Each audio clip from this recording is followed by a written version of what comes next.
Bonjour à tous et bienvenue dans cette nouvelle vidéo. Aujourd'hui je vous retrouve pour vous présenter cette magnifique Hyundai.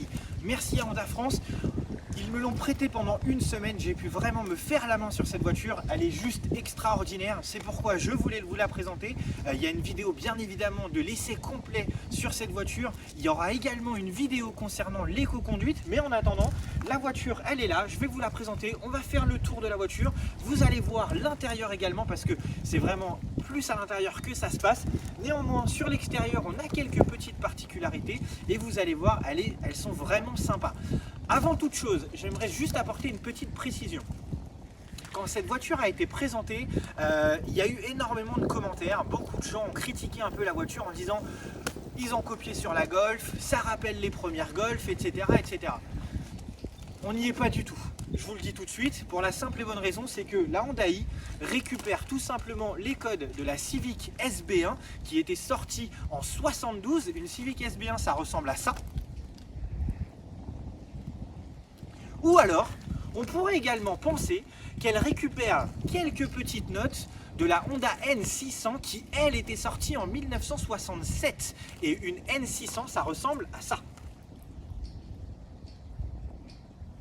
Contrairement aux Golf, mesdames et messieurs, qui sont sortis en 74. Donc Honda n'a absolument pas copié sur la Golf de chez Volkswagen, mais elle a bel et bien repris les codes des voitures qui ont fait son histoire, hein, tout simplement. Voilà, donc on va faire le tour de la voiture et vous allez me dire ce que vous en pensez. C'est parti pour le tour de la voiture. Bon, dites-moi un peu ce que vous pensez de ce design. Je vous avoue que moi j'aime beaucoup la voiture, je la trouve très harmonieuse, très jolie, elle est vraiment très mignonne. J'aime en fait cette partie noire laquée qui enferme les optiques de phare avec du coup cette belle signature lumineuse LED. C'est vraiment très sympa, de nuit ça rend super bien. On a également une bande laquée noire en bas au niveau du pare-choc qui enferme du coup les anti-brouillards. LED également, hein, encore une fois on est sur la sécurité, la visibilité, donc vous voyez c'est vraiment tout est axé là-dessus. Je suis un peu moins fan des jantes, je pense qu'Honda aurait pu faire mieux, mais bon elles vont très bien avec la voiture, mais moi en tout cas je vous avoue que je suis un peu moins fan. On a du coup le rappel également au niveau des bas de caisse du laqué noir. Donc ça rend vraiment sympa sur la voiture, ça accentue un peu ce côté ce côté un peu premium quoi, de la Hyundai. Et surtout, on a du coup la suppression des rétroviseurs, l'ajout de caméras, voilà. Donc ça, c'est vraiment sympa. C'est ce qui fait que la voiture, en fait, garde cette ligne fluide, cette ligne lisse. Et ça, moi, j'aime beaucoup. On a du coup, voilà, les poignées. Vous avez vu, hop, elles sont rentrées dans la voiture. Clac, quand on ferme, quand on ouvre la voiture, elles sortent. Donc ça, c'est vraiment sympa. Je vais vous montrer, hein. On a 4 portes sur la voiture, donc c'est quand même bien parce que ça facilite l'accès aux places arrière. Donc moi j'ai mis le siège auto du petit dernier et comme vous voyez on n'a pas de montant, donc on a une porte qui s'ouvre déjà quasiment à 90 degrés. Ensuite on a la suppression des montants, donc ça facilite l'accès aux places arrière pour aller poser le petit bébé dans la voiture. Voilà, donc ça c'est quand même super génial. Je vais ouvrir la porte conducteur pour vous montrer un peu. Mais on passera vraiment après, hein, à l'intérieur, vous verrez. Mais moi j'aime bien, hein. On a du bimatière avec du tissu là sur les contreportes, du cuir, un cuir de très bonne qualité. On a des sièges qui sont vraiment très beaux en cuir chocolat, avec du coup le tissu aussi ici. On a du bois sur la console centrale, du bois sur le tableau de bord, mais ça vous le verrez quand je vous présenterai l'intérieur. Voilà, donc ça c'est vraiment pour la petite touche un peu luxe de la voiture. J'aime vraiment la signature lumineuse, ça rend vraiment très bien. Je trouve l'arrière extrêmement réussi aussi. Comme l'avant, on a la petite bande noire laquée là comme ça qui enferme les feux. Donc voilà, c'est vraiment, je vous dis, la voiture est vraiment très harmonieuse, hein. C'est vraiment une petite pépite, voilà, cette Hyundai. Donc voilà, bah écoutez, le tour de la voiture est fini. Je vais pouvoir m'installer à l'intérieur. Bon voilà, je me suis installé dans la voiture. Je vais vous montrer un peu toute la partie intérieure, hein, avec du coup le tableau de bord en bois, enfin plastique et bois du coup, avec cette petite plaque qui a été ajoutée. C'est du vrai bois, hein, donc c'est vraiment très très qualitatif. On a très très peu de boutons puisque tout se fait en fait sur ces écrans. Les seuls boutons que nous avons sont ici et ils servent uniquement au chauffage, donc ça je vais vous le montrer après. On a du coup juste les raccourcis pour éteindre, régler la luminosité et bien sûr le menu Home. On a un petit bouton ici qui sert pour le parking. Ça, je vous montrerai dans une autre vidéo. Pour tout ce qui est en fait des écrans, vous avez pu le voir, on a déjà les caméras en fait qui se sont allumées pour les rétroviseurs. Donc comme vous pouvez le voir, hein, c'est très très clair, on voit extrêmement bien dedans et c'est paramétrable. Donc je vais mettre le contact et vous allez vous en rendre compte. Voilà, donc petit bruit caractéristique, hein, quand on allume la voiture. Donc on a notre écran central qui s'allume avec nos informations, où on nous dit que la voiture, on est prêt à rouler. On a du coup en fait nos aides à la conduite qui s'allument, notre autonomie de la batterie, le pourcentage qui nous reste. On a le régulateur de vitesse et on a du coup une petite jauge. Alors je vais essayer de vous la montrer, hop, comme ça, tac. Je vais essayer de vous montrer. On a une petite jauge ici, voilà, qui nous sert en fait power et charge. Donc quand on accélère en fait, eh ben on monte très rapidement dans le power et lorsque on freine ou que l'on lâche la pédale d'accélérateur, eh ben on vient en fait dans la charge pour optimiser notre autonomie et récupérer de l'énergie. Voilà.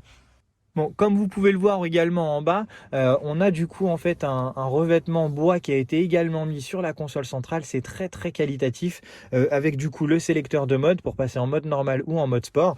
On a le petit bouton là qui nous permet en fait de récupérer encore plus d'énergie lorsqu'on est dans une descente ou quoi. On appuie dessus et en fait on n'a quasiment pas besoin de freiner. La voiture freine toute seule et récupère de l'énergie. On a du coup les sélections, hein, le drive, le neutre, la marche arrière. Alors la marche arrière c'est très bien fait puisqu'en fait il faut venir pousser comme ça en arrière. Je trouve que pour la sécurité, c'est vraiment très très très bien pensé. Donc on a tout un tas de connectivité en dessous, voilà. Donc avec une prise 220, hop, voilà. Donc on active ou on désactive la prise 220. Une sortie 12, hop, avec un allume-cigare. Mais on a également du coup de l'USB direct, de l'HDMI et on a un USB encore qui nous sert pour les médias ou une clé USB ou ce que vous voulez. Mais là c'est vraiment de l'USB pour recharger et ça c'est très très intéressant aussi. Hop, et au niveau de la console centrale, petite particularité, puisqu'en fait, c'est complètement amovible. Voilà. Donc vous pouvez avoir un rangement qui est très grand. Vous pouvez compartimenter. Hop, donc avoir des petits rangements. Hop, vous avez besoin d'un peu plus grand, vous les décalez. Voilà, c'est vraiment, tout est amovible à souhait. Donc ça, c'est pareil, hein, c'est vraiment super. Moi, j'aime beaucoup. Donc voilà, au niveau des aérateurs, bon bah c'est assez classique, hein. On a 3 aérateurs identiques, donc les deux centraux, celui pour le passager. On en a également un forcément ici pour le conducteur avec du coup les commandes classiques. Au niveau du volant, alors le volant, moi je le connais puisque c'est le même volant que la Jazz, à part que on a l'option du volant chauffant ici et on a un petit cerclage qui a été rajouté sur l'AI. Forcément, c'est tout de suite un peu plus qualitatif. On sent qu'on est sur quelque chose d'un peu plus haut de gamme, hein. Ce cerclage laqué comme ça, c'est vraiment très très sympa. Mais au niveau des boutons, et ben du coup on retrouve la même chose avec tout ce qui concerne les aides à la conduite, le régulateur de vitesse, l'aide au maintien dans la voie, l'alerte de franchissement de ligne. Tout est ici directement là à la main. C'est quand même très très pratique de pouvoir s'y retrouver. Tout est très fonctionnel. Au niveau des médias, bon bah tout se gère ici, hein, sur notre tableau de bord. Hop, on a directement en fait les mêmes informations que sur la Jazz. Donc bah, moi qui ai la Jazz en main, bah, je peux vous dire que du coup c'est très très facile. Voilà, on a toutes nos assistances ici qu'on peut retrouver. Hop, on peut activer, désactiver, mais on les a également ici. Si on va sur config de sécurité, hop, et ben on a en fait accès à toutes nos aides à la conduite et toute notre sécurité qu'on peut totalement paramétrer également ici. Donc ça c'est quand même super bien de pouvoir avoir un rappel avec un écran beaucoup plus grand et surtout des informations beaucoup plus précises, parce qu'au moins en fait on n'a pas juste des abréviations, on a à quoi correspondent les abréviations. Et ça, des fois, les gens ne savent pas. Ils ont des abréviations sur certaines informations. Ils ne savent pas à quoi elles correspondent. Bah là, au moins, en fait, vous avez complètement le détail. Donc ça, c'est quand même super génial. Donc on est revenu sur l'écran central. Donc comme je vous disais, hein, on récupère vraiment toutes les informations de l'autonomie, de la consommation, comme une voiture un peu classique. Hein. Mais tout est très simple, tout est très lisible. Là en fait c'est l'affichage du coup de la lecture des panneaux. On a du coup notre petit Hyundai là. Hop, en incrustation. Donc ça, c'est ce que je vous avais montré sur une de mes stories. Alors, c'est peut-être un petit détail qui, pour certains, ne veut pas dire grand-chose. Mais voilà, en fait, quand on allume les clignotants, ça s'allume. Quand on freine, ça s'allume également. Voilà, c'est des petits détails, mais des petits détails qui, moi, me plaisent énormément puisque j'aime tout ce qui est un peu gadget. Alors, au niveau des commodos, on a des petites particularités puisqu'en fait, comme on a des rétroviseurs avec les caméras, on a un petit bouton là qui nous permet en fait d'afficher des lignes de sécurité concernant notre angle mort. Et ça, des deux côtés. Voilà, hop. Donc c'est quand même très pratique. Et lorsque nous sommes à basse vitesse, on a également sur le commodo à droite, hop, la possibilité de switcher en fait avec nos caméras. Donc la caméra 360, on a la caméra en dessous des rétroviseurs, enfin des caméras extérieures, pardon. C'est assez, voilà. Donc soit en plan large, hop, voilà, hop. Comme ça. Au moins, ça vous permet vraiment de voir très correctement. Et on peut switcher directement avec le commodo pour revenir sur nos médias. Donc, lorsque vous êtes à basse vitesse, vous avez la possibilité de rouler, d'appuyer là et de voir en fait où vous vous dirigez. Est-ce qu'il y a un risque? Est-ce qu'il y a un obstacle? Est-ce qu'il y a quelque chose de dangereux? Est-ce que vous risquez d'abîmer la voiture? Hop, ben là, il n'y a plus de... Je veux dire, là, il n'y a plus d'excuses. Hein. Voilà. Et on a vraiment ça en raccourci, et ça c'est quand même super génial. Donc on est repassé sur la partie média, je vais vous expliquer parce qu'il y a quand même énormément de choses à voir sur cette voiture. Elle propose plein de fonctionnalités et c'est quand même super. Alors au niveau de la climatisation, avant de passer aux médias, on est sur quelque chose de extrêmement simple, hein, mais c'est un peu l'habitude que l'on a chez Honda depuis longtemps. Voilà, on va à l'essentiel. On a les sièges chauffants de chaque côté, comme ça, on appuie sur les boutons et ça s'allume, hein, tout simplement. Voilà, ça s'affiche également ici hein, lorsqu'on enclenche les sièges chauffants. Si je mets le siège chauffant, voilà, vous avez vu, on a l'information. Est-ce qu'on met très chaud, pas très chaud? Voilà, peu importe. On a le réglage de la température ici. On a du coup le dégivrage, les différents modes de soufflerie, la climatisation et la soufflerie ici, si on veut fort, pas fort, etc. Voilà, c'est un bouton très simple. On n'est pas sur une climatisation bizone.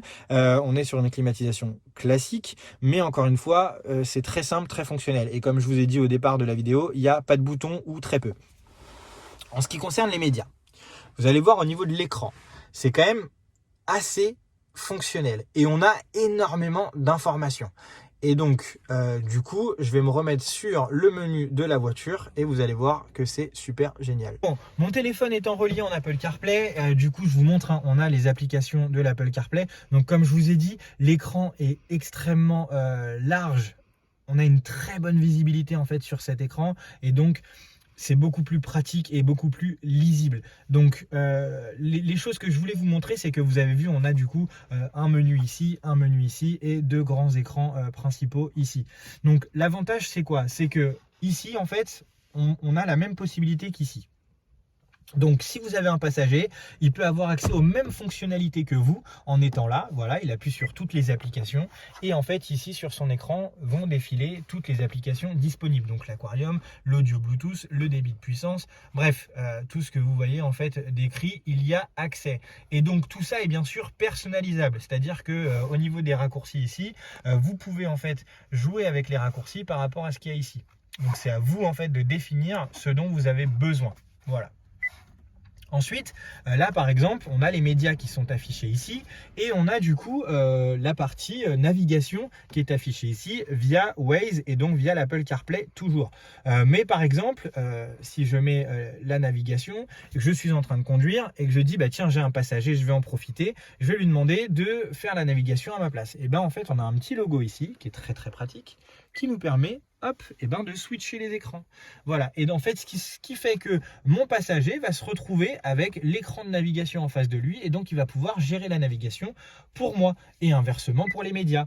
Alors, bien évidemment, vous avez bien remarqué, on a exactement la même chose ici. Donc lui également peut le faire. Voilà. On a aussi ce petit menu qui nous permet en fait de voir afficher toutes les applications que l'on a ouvertes en arrière-plan, un peu à la manière d'une tablette Android, hein, puisque de toute façon c'est le même fonctionnement. Voilà, donc c'est quand même très très pratique. Et surtout, on a vraiment la possibilité de tout mettre. Là, moi, j'aime bien avoir le débit de puissance. Du coup, pour voir un peu comment je gère l'autonomie et la consommation de la voiture, c'est quand même quelque chose d'important pour moi, d'être sûr de ne pas me tromper. On a bien sûr une navigation classique, si on n'a pas d'Apple CarPlay ou d'Android Auto. On a la navigation classique du véhicule avec une très bonne visibilité. On a une cartographie qui est bien faite. On a une cartographie 3D, ce qui nous permet, en fait, quand on est dans des villes avec des monuments, en fait, d'avoir les monuments qui apparaissent sur la carte. Donc ça, c'est quand même plutôt intéressant. Voilà, ça apporte un petit plus, hein, encore une fois. Donc moi, j'aime beaucoup ce genre de petits détails. Et surtout, dans les petites applications, par exemple, on a un petit truc qui est quand même assez drôle. Alors je sais que mon fils adore ça. Quand on a eu la voiture, il s'est amusé. La première soirée où on l'a eu, on l'a mis en charge quand je suis rentré de Paris et il s'est amusé à faire ça. Voilà, on a un aquarium complètement numérique, donc c'est assez drôle.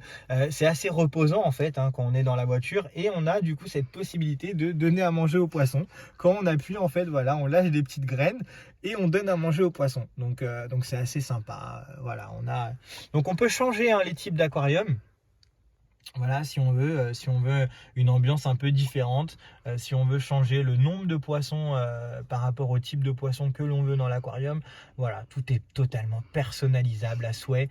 Ça, c'est juste vraiment génial. Encore une fois, hein, ça permet de s'amuser un peu de manière ludique dans la voiture quand on laisse le véhicule se charger. Donc ça, c'est quand même super chouette. Hop, on va donner à manger aux poissons. Donc là, on a mis une population un peu moindre, hein, dans l'aquarium, vous avez vu. Voilà, c'était le petit truc fun du moment. Alors, au niveau des réglages du véhicule, parce que c'est un peu ce qui nous intéresse de savoir ce qu'on peut faire avec la voiture. On a beaucoup de possibilités dans cette auto. Et c'est très bien pensé. Parce que vous voyez, en fait, on a la possibilité de tout régler ici. Mais on a la possibilité d'accéder à des menus beaucoup plus rapidement. Pourquoi? Pour la simple et bonne raison, c'est qu'Honda, en fait, nous a mis la Honda i en logo là, ici. Et vous avez des petits points ici. Donc, si on appuie sur les petits points, on accède directement au menu concerné. Donc là, par exemple, pour étalonner la pression des pneus, si on appuie là, on accédera directement au menu concernant les portes, les vitres, avec du coup le paramétrage pour la poignée extérieure, combien de temps elle reste dehors, si elle reste dehors, pas dehors, etc. Donc ça, c'est super génial. Au niveau des rétroviseurs, on a également toute l'aide à la conduite qui apparaît, avec du coup, tout est réglable. Tout est absolument paramétrable. Le réglage de l'assistance du maintien dans la voie. Est-ce qu'on le veut retardé, normal, précoce? Voilà, tout est absolument paramétrable à souhait, de la manière dont nous, en fait, on a envie de conduire, on a besoin de conduire. On peut enlever la suppression de la lecture des panneaux. Voilà, on peut vraiment tout faire. Et au niveau des vues de la caméra extérieure, c'est ce que je vous expliquais, que moi je l'ai paramétré comme ça. Moi je l'ai paramétré en large. Donc là, on va se mettre sur la caméra, vous allez voir. Et si je le mets en normal, hop, on a une vue qui est un peu différente. On a une vue qui est un peu plus à l'extérieur de la voiture, si je puis dire. Hop, moi je vais repasser en large parce que finalement c'est ce que je préfère. Voilà, je préfère en large comme ça. C'est ce qui me convient le mieux, donc c'est ce que j'ai mis. Mais encore une fois, c'est pour vous montrer que tout est absolument réglable. Et alors ça, c'est génial. On a les lignes aussi. Donc active avec le clignotant, active pendant 2 secondes avec le clignotant en plus. Donc les lignes, c'est ce que je vous avais montré, hein, c'est ça, c'est les petites lignes qui s'affichent. Donc quand vous allez mettre votre clignotant, elles vont automatiquement en fait se déclencher, voilà, et rester actives. Voilà, si vous avez paramétré de cette manière. Moi, c'est ce que j'ai fait. Au niveau de la détection des places de parking, on peut mettre que ça sonne, ça ne sonne pas lorsqu'on appuie sur le petit bouton qui est ici caché là. Voilà, on a la possibilité en fait de faire sonner ou non la voiture si en fait il détecte une place de parking. Donc ça, c'est pareil. Je vous dis, hein, tout est vraiment paramétrable, personnalisable sur les angles morts. Voilà, on peut mettre alerte sonore visuelle ou juste une alerte visuelle également, puisque en fait on a l'avertisseur d'angle mort au niveau des caméras. Voilà, c'est juste ici en fait en dessous. Tac, vous avez les petits logos là. Donc ça s'allume en orange lorsque vous avez quelqu'un dans votre angle mort.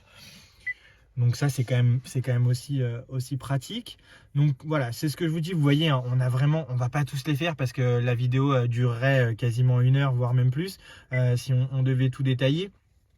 Et après, en fait, au niveau de du menu, on a directement les réglages.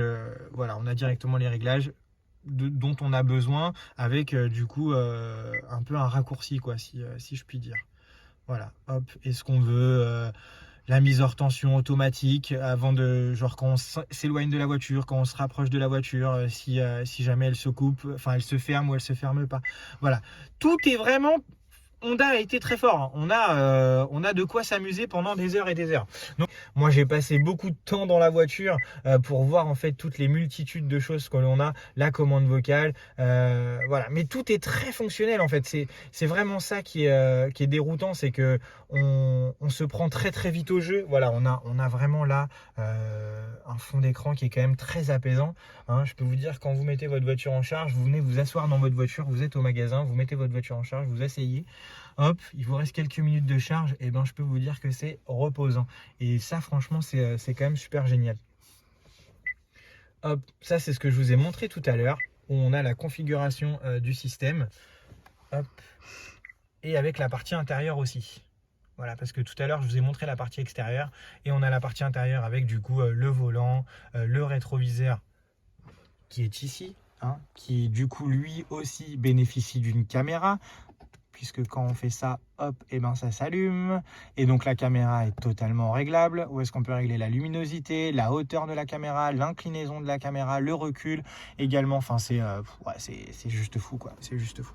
Voilà, j'espère que vous êtes un peu plus aiguillé sur cette voiture. Franchement, c'est difficile hein, en une vidéo de vraiment tout résumer sur cette voiture, tellement il y a de possibilités, tellement il y a de choses à faire. Et d'ailleurs, je vous réserve une petite surprise, juste le temps pour moi d'installer le matériel et on se retrouve dans quelques instants. Bon, pour terminer la vidéo, à quoi ça peut servir une sortie HDMI et une prise 220? Eh bien, c'est tout simple, à poser une PlayStation dans la voiture. Voilà. Donc, on a mis la PlayStation. On va vous montrer un peu comment ça se passe, parce que franchement, ça vaut le coup. Voilà, HDMI. Et on a la PlayStation. Alors surtout si vous voulez, hein, hop, vous avez mon pseudo et vous pouvez du coup directement m'ajouter si vous avez envie de faire une petite partie avec moi. Voilà, donc on va lancer un petit Gran Turismo, hein, ça peut être sympa. C'est quand même fun hein, d'avoir la possibilité de jouer à la console dans sa voiture. Franchement, si ça c'est pas un truc de dingue, eh ben écoutez, je sais pas. Voilà, moi j'aime bien en tout cas d'avoir la possibilité de jouer. On est installé confortablement dans la voiture, on est dans un vrai siège de voiture, on a des jambes bien allongées sous le tableau de bord et on est confortablement installé pour pouvoir jouer. Voilà. Donc franchement, on demande rien d'autre finalement, voilà, si ce n'est hop, un peu de son. Oh là là, c'est beau hein. Qu'est-ce que vous en pensez? En plus on a un écran quand même de très très bonne qualité hein. Vraiment. Ah puis le son est juste génial.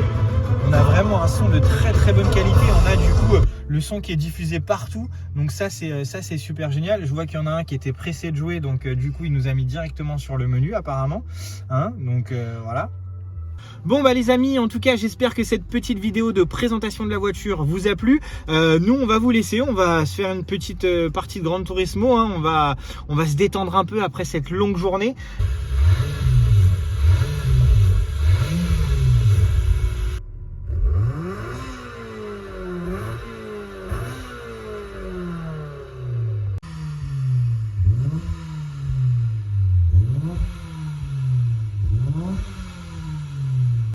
Voilà, n'hésitez pas à vous abonner. Merci encore une fois à Honda France hein, de m'avoir prêté cette Honda i, de m'avoir donné l'opportunité de vous la présenter, de proposer beaucoup de contenu sur cette voiture. Vraiment, ça vaut le coup. Alors n'hésitez pas, allez en concession, allez voir la voiture, allez l'essayer. Vous allez voir, vous allez vraiment pas être déçus. Donc voilà, moi je vous dis à très bientôt. Ah, on en profite, petit aparté, tac, on a le concept car Honda qui apparaît à l'écran. C'est un peu voilà, j'étais obligé de vous le mettre hein. On n'a vraiment pas fait exprès, Donc comme quoi les choses sont bien faites. Donc voilà. Merci à tous et puis n'hésitez pas à aller regarder les autres vidéos concernant la Honda i et puis je vous dis à très vite pour de prochaines vidéos. Merci les amis, ciao ciao.